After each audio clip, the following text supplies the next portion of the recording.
What's going on, everyone? Kyle here to bring you a thorough, in-depth road test of the Fiat Abarth 595.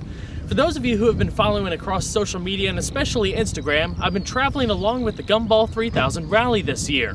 Being that I didn't take my own car with me, Abarth kindly provided us a vehicle for the USA run, but for the European run, we were lucky enough to snag this 50th Anniversario 595. So today we're about an hour and a half outside of London at Dunsfold Park. So for those of you familiar with Top Gear, it's the location of the Top Gear test track.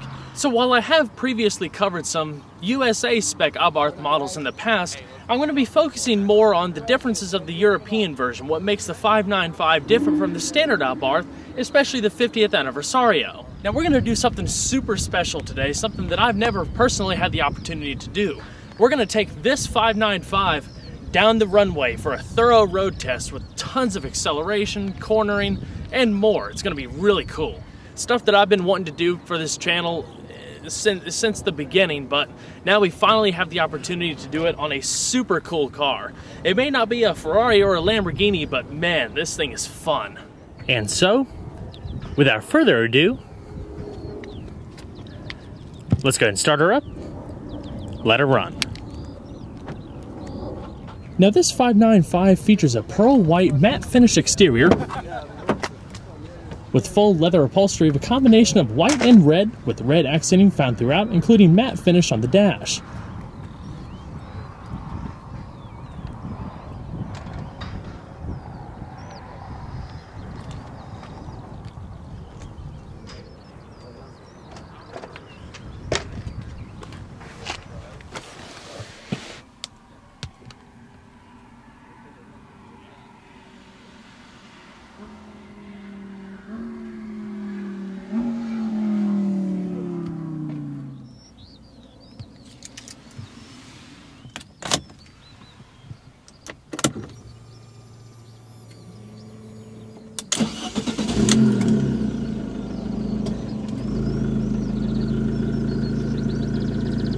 Beautiful sound from that signature quad exhaust.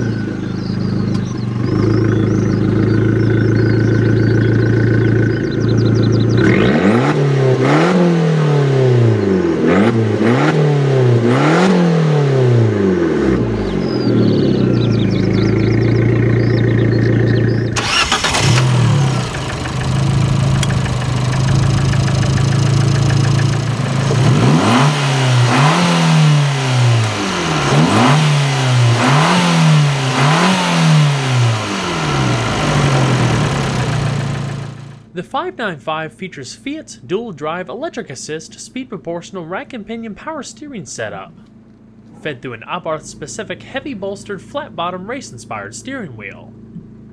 The 50th Anniversario features special perforated leather up top, red color accent stitching down below, as well as more specific stitching towards the crest of the wheel, not to mention a Jaeger-designed speedometer cluster and turbo boost gauge to the left. The steering feels very light, yet communicates a good feel overall in my opinion. Activating Sport Mode, aside from raising the peak torque and increasing throttle response, also increases the steering weight. It's pretty easy to toss around at lower speeds while having increased response based on your input at higher speeds for more precise maneuvers. While it may not be quite as razor sharp as some other things that I've driven in the segment, it doesn't mean for a second that this isn't extremely fun to drive. I also think it has a pretty tight turning radius as well, helping, with its small car proportions, make it a lot easier to move around, especially in crowded areas. Now the 595 50th Anniversario comes standard with one transmission, no manual option is available. Instead, it features Abarth's Competizione 5-speed automated manual transmission. It has both automated as well as full manual capabilities activated via the push buttons in the center console. To activate, just put your foot on the brake and hit the desired selection. To put it into gear, just hit the 1 on top and use the A and M button to switch between automatic and manual modes, shifting via the aluminum paddle shifters mounted on the back of the steering wheel. Because this gearbox is not available in the United States, I was really excited to try it out once we picked up the car in Scotland. It takes a bit to get used to, and while fun in a way, can be a bit aggravating. At speeds, shifts are smooth, quick, and are accompanied by an exhaust pop that sounds super cool, but at low speeds the car does lag a good bit when coming off a standstill. Now I don't know if that's a combination of the transmission and turbo lag or not, but especially in traffic, you press the accelerator and feel you need to press it further to get going, but at that moment the car lurches forward with power. In other words, in first gear I don't think the power delivery is really proportional to the pedal input, so it takes a little bit to get used to. Now I do love a good manual, and we did have a manually equipped Abarth 500 on the US side, but I did enjoy this gearbox a lot for the European run. It gave the feeling of a manual without having to change gears, and especially in an unfamiliar area, we really appreciated that. While different, I don't think it took away from the enjoyment of the car at all. And so, we're going to flip on the xenon projector headlamps, hazards, and front and rear fog lamps. The windows are automatic. And we'll check the exterior. The latest generation Fiat 500 only recently appeared stateside a couple of years ago, but has been sold in Europe since the model's revitalization back in 2007. With that was the rebirth of the famous in-house tuning company, Abarth. In the US, Abarth models are simply referred to as an extension of the Fiat 500 lineup, coming with a standard high-output engine, manual transmission, or the recently introduced 6-speed automatic, and your typical customization options. However, overseas, Abarth is recognized as its own company and brand, not labeled under its parent company. Therefore, they're not referred to as Fiats, but simply Abarths. The biggest difference between the US and European markets are the amount of models available. The standard spec Abarth 500 in the States is not the same as the Euro spec entry-level Abarth. While ours features 160 horsepower from its turbocharged 1.4-liter multi-air 4-cylinder, the Euro version begins between 135 and 140 horsepower depending on your gearbox. For higher output variants, you would step it on up to the 595, which boasts more power, suspension tuning, upgraded brakes, and more.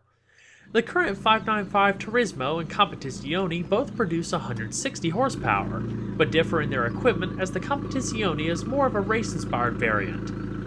The 595 50th Anniversario is designed to honor the original 595, which first debuted in September of 1963.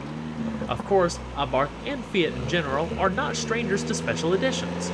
Some even may remember the highly tuned limited edition tribute to a Ferrari and Edizione Maserati Abarth 695s released in 2009 and 2012 respectively. The concept of performance applied to those models directly transferred to the 595 50th Anniversario to create one of the fastest Abarths in history, if you don't count the 695 by Posto to be featured on my channel in the near future.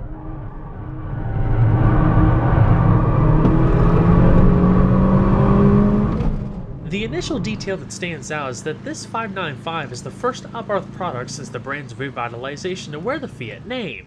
Just as the original, this limited edition was first released to the public September 15th of 2013, exactly 50 years of the original 595's public debut.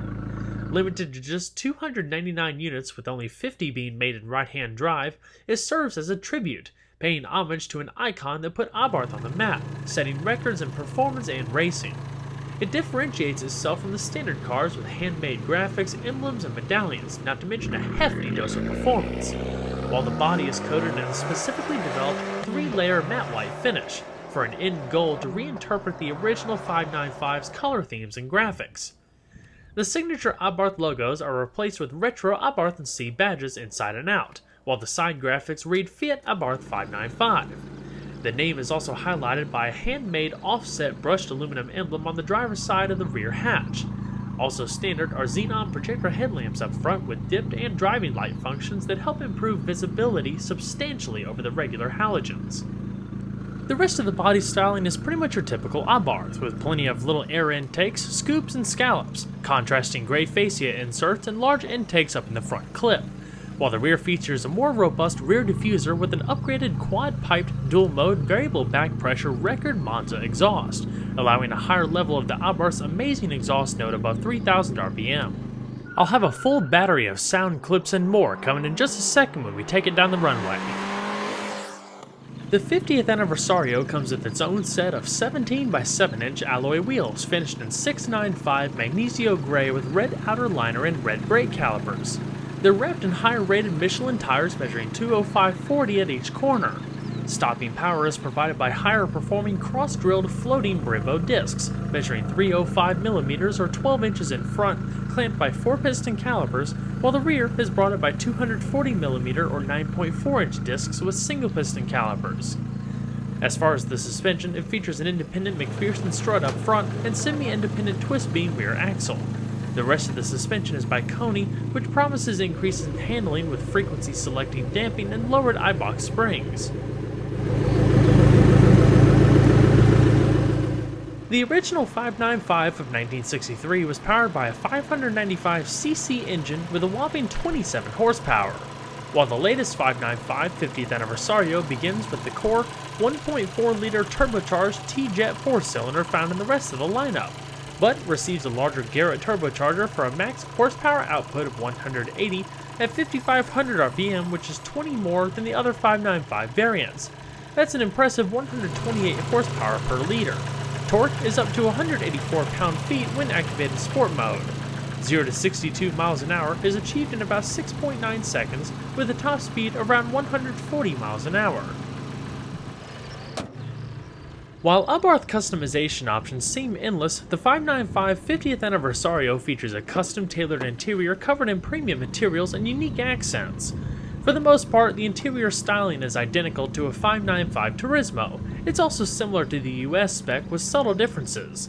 The main one being the storage trays underneath the dash where we have a glove box. I thought the tray was really quite cool and convenient for quick placement of items and easy access.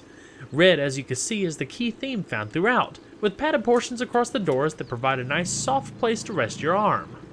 These leather-clad red and white bucket seats are really quite comfortable, and definitely a whole lot more comfortable than the 595 competizione seats.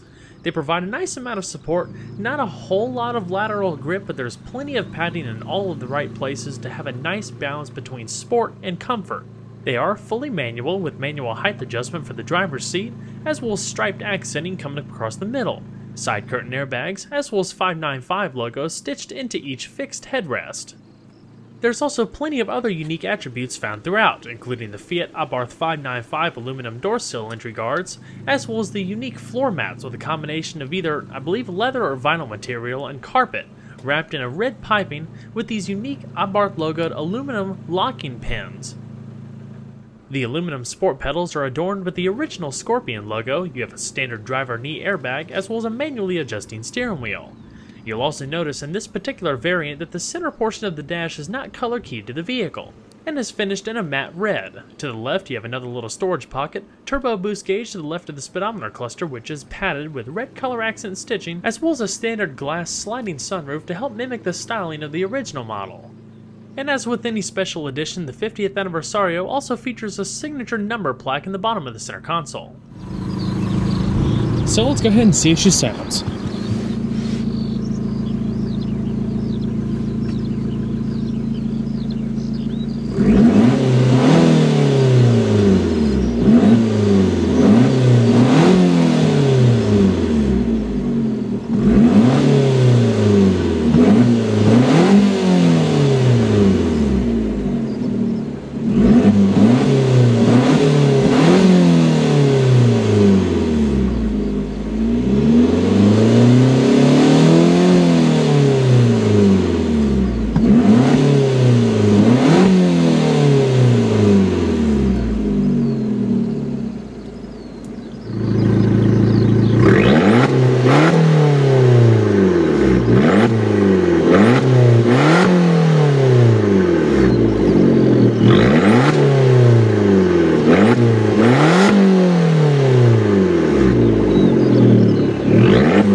So let's do an acceleration test now down the runway, 0 to 180 kilometers an hour, which is approximately 110 miles an hour.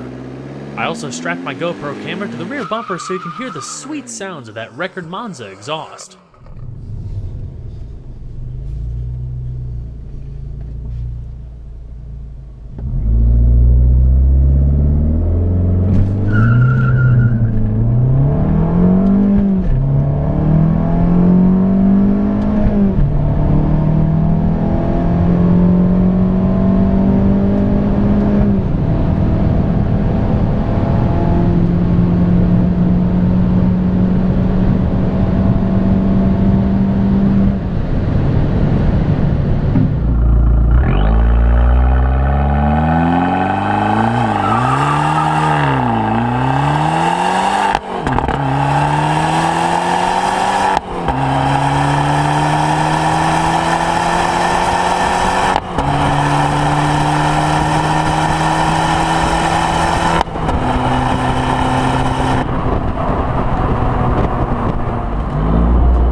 The brakes felt pretty good overall. I didn't do any hard stopping or anything like that, but in normal driving and driving from higher speeds on the track, they definitely delivered a nice, consistent feel.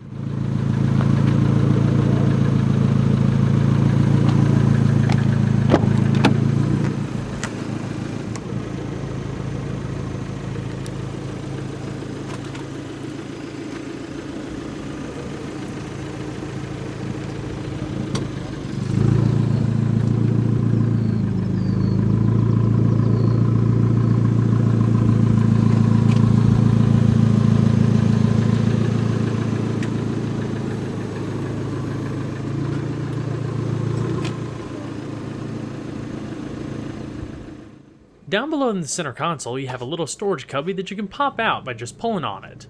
Like I said earlier, the US spec cars have a glove box, but these particular models in the European market actually have storage trays under the dash, which is pretty cool. Down below, in this particular model, you also have aluminum race-inspired kick plates down below.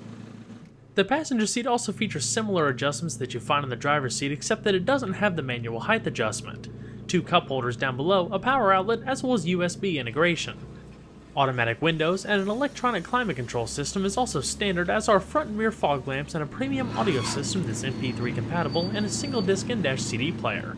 One benefit of having the hatchback over the Cabrio is the increased storage space. With the rear seats up, you have 9.5 cubic feet, but maximum cargo capacity with everything folded down is 30.2 cubic feet, and as you can see, can fit 2 large suitcases and a bunch of camera equipment as you travel across Europe.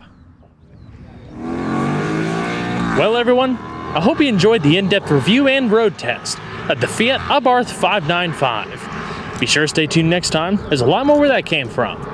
Take care everybody.